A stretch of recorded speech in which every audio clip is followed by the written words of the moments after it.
நண்பர்களே, இன்னைக்கு உங்கள சந்திக்கிறது எனக்கு ரொம்ப சந்தோஷம். இந்த தளத்துக்கு நீங்க வந்ததுக்கு நன்றி. உங்களுக்காக ஆண்டவர் நெறைய விஷயங்கள வச்சிருக்கிறாருன்றத உங்ககிட்ட பகிர்ந்துக்க நான் விரும்புறேன்.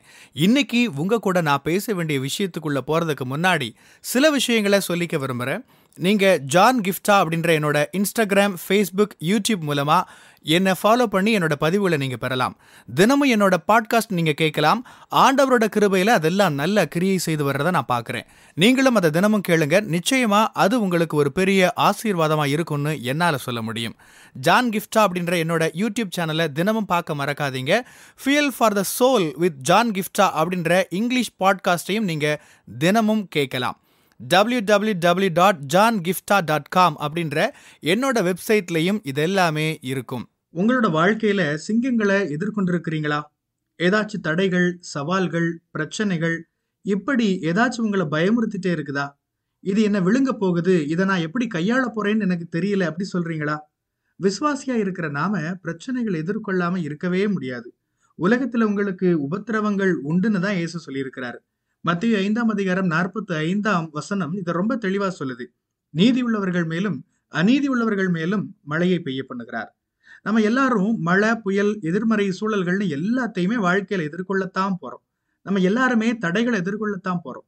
சவால்கள், சிங்கங்களை நாம எதிர்கொள்ளத்தான் போறோம். ஆனா வாழ்க்கையில சிங்கங்களை நீங்க எதிர்கொள்ளும் போது அதை நீங்க எப்படி எதிர்கொள்ள போறீங்க, அதை எப்படி மேற்கொள்ள போறீங்க, அதை பத்தி தான் நான் வேதத்திலிருந்து உங்களோட பேச விரும்புறேன்.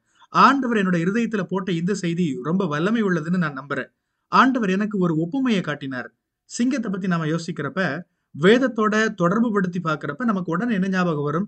2 பேர் சிங்கங்களை தோற்கடிச்சாங்க. ஒண்ணு தாவீது. அவர்கிட்ட அந்த திறமை இருந்துச்சு.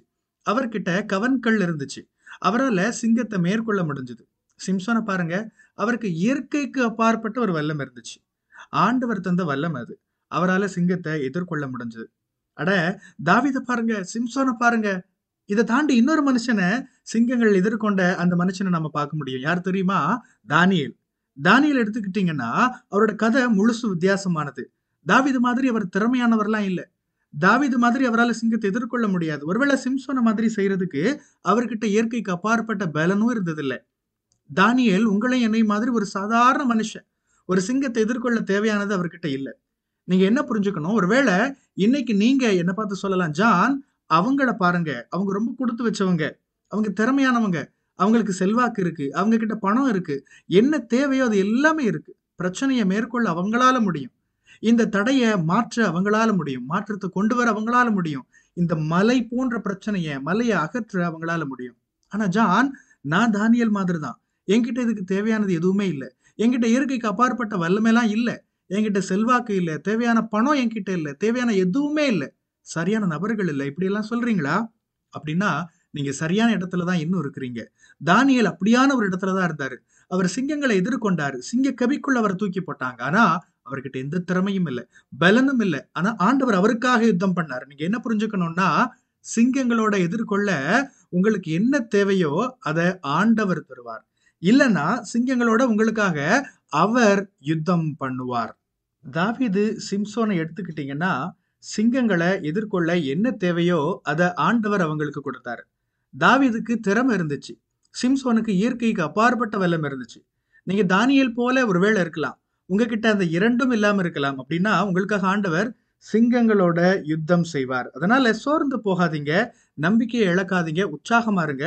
உங்களுக்கு தேவையானத ஆண்டவர் கொடுப்பாரு. அல்லது அப்படி எதுவும் அவர் தரலையா, நீங்க செய்ய வேண்டியதை அவரே செய்வாரு. அற்புதமான விதத்துல அவர் செயல்படுவாரு. உங்களோட எதிர்பார்ப்புகளை மீறி காரியங்களை அவர் செய்வாரு. ஆனா சில சமயங்கள்ல நீங்க சிங்கங்களை எதிர்கொள்றப்ப, தானியேல் எடுத்துக்கோங்க. அவர் சிங்கத்தை எதிர்கொண்டப்ப சிங்கத்துக்கிட்ட எப்படி நடந்துக்கணும்னு அவர்கிட்ட கத்து கொடுத்துட்டு இருக்க முடியாது. தானியேல், நீங்க கையில ஒரு கவன்கல் வச்சுக்கோங்க, பாடி பில்டிங் பண்ணிக்கணும் அப்படின்லாம் தானியேல் கிட்ட நீங்க பிரசங்கம் பண்ணிட்டு இருக்க முடியாது. சிங்கத்தை எதிர்கொள்ள போறேன்னு அவர் எதிர்பார்த்திருக்கவே மாட்டாரு. நீங்க சவால்களை எதிர்கொண்டுட்டு இருக்கிறப்ப ஜனங்க உங்ககிட்ட வந்து இப்படிதான் பிரசங்கம் பண்ணுவாங்க. நீங்க அப்படி செஞ்சிருக்கலாமே, இப்படி செஞ்சிருக்கலாமே, நீங்க இப்படி சொல்லியிருக்க கூடாதுங்க, இதை நீங்க 5 வருஷத்துக்கு முன்னாடியே செஞ்சிருக்கணுங்க, இப்படிலாம் வந்து உங்களுக்கு பாடம் எடுத்துட்டு இருப்பாங்க. ஆனா நீங்க அதை கேட்காதீங்க. உங்க வாழ்க்கையில என்ன நடக்குதுன்னு ஆண்டவருக்கு தெரியும். ஆண்டவர் உங்களை தயார்படுத்துவார். தேவைப்பட்டிருந்தா நீங்க தயாராக ஆண்டவர் உங்களை வழிநடத்தி இருப்பாரு.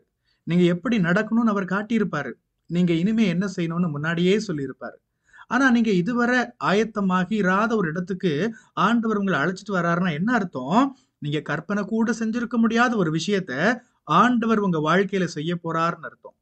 ஆண்டவர் சிங்கங்களோட வாய்களை கட்டி போடுறத நீங்க பாப்பீங்க. உங்களுக்காக ஆண்டவர் யுத்தம் பண்றத நீங்க பாப்பீங்க. இது எப்படிங்க நடக்கும்?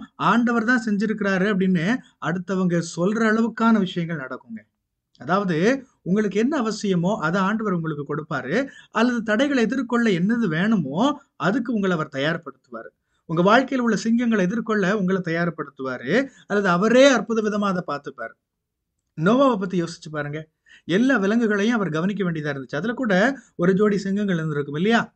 அங்க என்ன நடந்திருக்கும்? சிங்கங்கள் நோவா சொல்றத கேட்கிற மாதிரி ஆண்டவர் செஞ்சிருக்கிறாரு. ஒவ்வொரு சூழல்களையும் ஆண்டவர் வித்தியாசமா செயல்படுத்துறாரு. சிம்சோனுக்கு இயற்கைக்கு அப்பாற்பட்ட ஒரு பெலன ஆண்டவர் கொடுக்கிறாரு. தாவீதுக்கு அதுக்கான திறமைகள கொடுத்தாரு. ஆனா நோவாவ பாருங்க, அவர் பார்த்துக்கிட்ட எந்த ஒரு விலங்குமே நோவாவ ஒரு இரையா பார்க்கல. நோவாவ இரையா பார்த்திருந்தாருன்னா அவர் இருக்க மாட்டாரு. ஆண்டவர் தான் அப்படி நடக்காம பார்த்துக்கிட்டாரு. தானியேல பாருங்க, இயற்கைக்கு அப்பாற்பட்ட விதத்துல ஆண்டவர் சிங்கங்களோட வாய்கள அங்க கட்டி போடுறாரு. என்ன சொல்ல வர்றேன் அப்படின்னா, ஒரே ஒரு வழிதான் இருக்கும்னு நான் சொல்லல. பிரச்சனைய எதிர்கொள்ள ஒரே ஒரு வழிதான் இருக்கும்னு சொல்லவே முடியாது. இன்னொருத்தர் எப்படி அத கையாண்டாங்களோ, அப்படியே தான் நீங்களும் அத கையாள வேண்டியிருக்கும்னு அவசியம் இல்ல. ஒருவேளை நீங்க தாவீதா இருந்தா, நீங்க சிங்கத்த தோற்கடிக்க உங்களோட திறமைகள நீங்க பயன்படுத்தி இருக்கணும். சிம்சோனா இருந்தா, நீங்க உங்களோட இயற்கைக்கு அப்பாற்பட்ட வல்லமைய பயன்படுத்தியிருப்பீங்க. அதாவது ஒரு பிரச்சனைய தீர்க்க ஒரே ஒரு வழிதான் இருக்குன்னு சொல்ல முடியாது. ஆண்டவர் ஒவ்வொருவரையும் ஒவ்வொரு விதங்கள்ல அதிலிருந்து வெளியில கொண்டு வர்றாரு. ஆண்டவர் உங்களுக்கு என்ன கொடுத்திருக்கிறாரோ, ஆண்டவர் உங்களுக்கு என்ன பலன் கொடுத்திருக்கிறாரோ, உங்க வாழ்க்கைய அவர் எப்படி நடத்துறாரோ, உங்க வாழ்க்கை வித்தியாசமானது. உங்கள இன்னொருத்தவங்க கூட ஒப்பிட்டு பார்க்காதீங்க. ஆண்டவரே, தாவீது மாதிரி நானும் சிங்கங்கள எதிர்கொள்றேன். ஆனா, அவருக்கு திறமைகள் இருந்துச்சே, என்கிட்ட அப்படி இல்லையே. சிம்சோன மாதிரி நான் சிங்கத்த எதிர்கொள்றேன். ஆனா, எனக்கு இயற்கைக்கு அப்பாற்பட்ட பலன் இல்லையே. அப்படின்னு நீங்க உங்க வாழ்க்கைய ஒப்பிடவே செய்யாதீங்க. சிம்சோன் அவர் எப்படி நடத்தினாரோ, அப்படி உங்கள நடத்துவாருன்னு சொல்ல முடியாது. தாவீது அவர் நடத்தின மாதிரி உங்கள நடத்துவாருன்னு சொல்ல முடியாது. நோவாவ ஆண்டவர் நடத்தின மாதிரி உங்கள நடத்துவாருன்னு சொல்ல முடியாது. உங்களோட சிங்கத்த நீங்க எப்படி எதிர்கொள்ள போறீங்கன்றது, அது மத்தவங்க எதிர்கொண்ட மாதிரி இருக்க போறதில்ல. அதனால மத்தவங்கள நீங்க பார்க்கவே பார்க்காதீங்க. ஆண்டவர பாருங்க. ஆண்டவரே, நீங்க எப்படி என்னோட சிங்கத்த எதிர்கொள்ள என்ன நடத்த போறீங்கன்னு கேளுங்க. இந்த பாதையில என்ன எப்படி நடத்த போறீங்க ஆண்டவரேன்னு அவர பார்த்து கேளுங்க. இந்த சிங்கத்த நான் தோற்கடிக்க எப்படி என்ன நடத்த போறீங்க அப்படின்னு அவர கேளுங்க. அவர பார்த்து நீங்க அப்படி கேட்கிறப்ப, ஆண்டவரோட இயற்கைக்கு அப்பாற்பட்ட வல்லமை உங்கள நடத்துறத நீங்க பார்ப்பீங்க. அது உங்களோட சிங்கங்கள தோற்கடிக்கிறதற்கு உங்களுக்கு உதவும். நெறைய ஜனங்க குறிப்பிடுற ஒரு வசனம் என்ன? 1 பேதுரு 5ஆம் அதிகாரம் 8ஆம் வசனம்.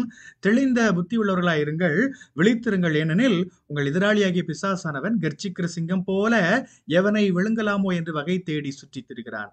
நெறைய பேர் சொல்றாங்க, "ஜான் பாரு வேதமே சொல்லுது, பிசாசு கெர்ச்சிக்கிற சிங்கம் போல இருக்கிறான். பிசாசு கெர்ச்சிக்கிற சிங்கம். அதனால நம்ம கவனமா இருக்கணும்.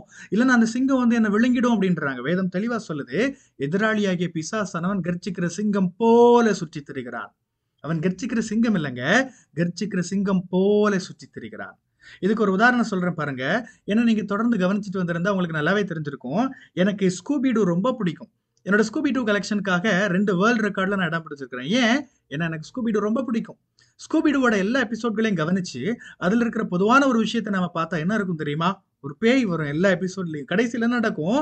அந்த பேய் இல்லன்னு, அது பேய் இல்ல அப்படின்னு அவங்க புரிஞ்சுப்பாங்க.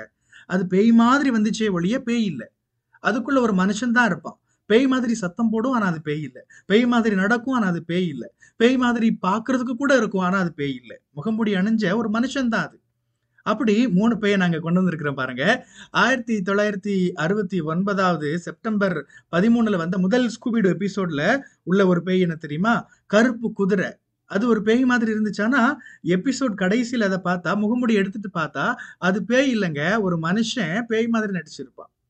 கேப்டன் கட்லர் அப்படின்னு ஒண்ணு. கிரீப்பர்ன்னு ஒண்ணு. இப்படி எல்லா கதாபாத்திரங்களையும் எடுத்துக்கோங்க. அது எல்லாமே பேய் மாதிரி வந்துச்சு. ஆனா உண்மையில அதுங்க பேய்ங்க இல்ல.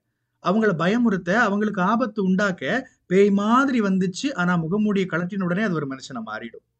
ஸ்கூபி டூ பேய்ங்க எப்படி பேய்ங்க மாதிரி வந்துச்சோ, ஆனா உண்மையான பேய் இல்லையோ, அதே மாதிரி பிசாசானவன் கெர்ச்சிக்கிற சிங்கம் போல சுற்றித் திரிகிறான். அவன் உண்மையான சிங்கம் இல்லங்க. உண்மையான சிங்கம் யாரு தெரியுமா? உங்கள்ல வாழ்றாரே அவர்தான். அவர் யூதா கோத்திரத்து சிங்கம். யூதா கோத்திரத்து சிங்கமான இயேசு. கவனிங்க, உண்மையான சிங்கம் உங்கள்ல இருந்தா, பொய்யான எந்த ஒரு சிங்கமும் உங்ககிட்ட வரவே முடியாது. பொய்யான சிங்கம் உங்களை பயமுறுத்தலாம், சத்தங்களை உண்டாக்கலாம், ஸ்கூபிடு பேய்ங்க துரத்துற மாதிரி உங்களை துரத்திட்டு வரலாம். ஆனா நீங்க நின்னு அந்த முகமுடியை கழட்டின அடுத்த நொடியே, பிசாசானோட வல்லமையை உறிஞ்ச உடனேயே நீங்க தோற்கடிக்கப்பட்டவன், நீ என்ன பிடிக்க முடியாது, என்கிட்ட உண்மையான சிங்கம் இருக்கிறாரு அப்படின்னு நீங்க அவன்கிட்ட சொல்றப்ப, நான் ஆண்டோட நாமத்துல சொல்றேன், ஒவ்வொரு தடவையும் பிசாசானவன் கர்ச்சிக்கிற சிங்கம் போல உங்களை சுற்றி வந்தாலும் நீங்க வெற்றியோட எழும்பி வருவீங்க. உங்களுக்குள்ள ஜீவிக்கிற யூதா கோத்திரத்து சிங்கமானவர் இருக்கிறார். அவரோட நாமத்துல நீங்க ஜெயம் எடுப்பீங்க. ஆண்டவரே, இதை கேட்கிற ஒவ்வொருவரும் முன்பாக இந்த வார்த்தைகள் கடந்து போகட்டும். அவங்க தங்களோட வாழ்க்கையில சிங்கங்களை எதிர்கொள்றப்ப அவங்க பயப்படாம, என்னோட ஆண்டவர் உண்மை உள்ளவர், என்னோட சிங்கங்களை எதிர்கொள்ள அவர் எனக்கு வேண்டியதை கொடுப்பாரு, அல்லது எனக்கான சிங்கங்களை அவரே மேற்கொள்வார் என்று தைரியமாய் சொல்லி ஜெயம் எடுக்க நீங்க உங்களுக்கு உதவி செய்யுங்க. இயேசுவின் நாமத்தில் ஜெபிக்கிறேன். ஆமேன். கர்த்தர் உங்களை ஆசீர்வதிப்பாராக. உங்களுடைய பகுதிகளில் பிரசங்கிக்க என்னை அழைக்க நீங்க விரும்பினா டிஸ்கிரிப்ஷன்ல இருக்கிற இமெயில் மூலமா என்ன நீங்க தொடர்பு கொள்ளலாம். பிரியமானவங்களே, இந்த செய்தி மூலமா நீங்க உற்சாகம் அடைஞ்சிருப்பீங்க, ஆசீர்வதிக்கப்பட்டிருப்பீங்கன்னு விசுவாசிக்கிறேன். திரும்பவும் ஞாபகப்படுத்துறேன், நீங்க ஜான் கிஃப்டா அப்படின்ற என்னோட இன்ஸ்டாகிராம், ஃபேஸ்புக், யூடியூப் மூலமா என்னை ஃபாலோ பண்ணி என்னோட பதிவுகளை பெறலாம்.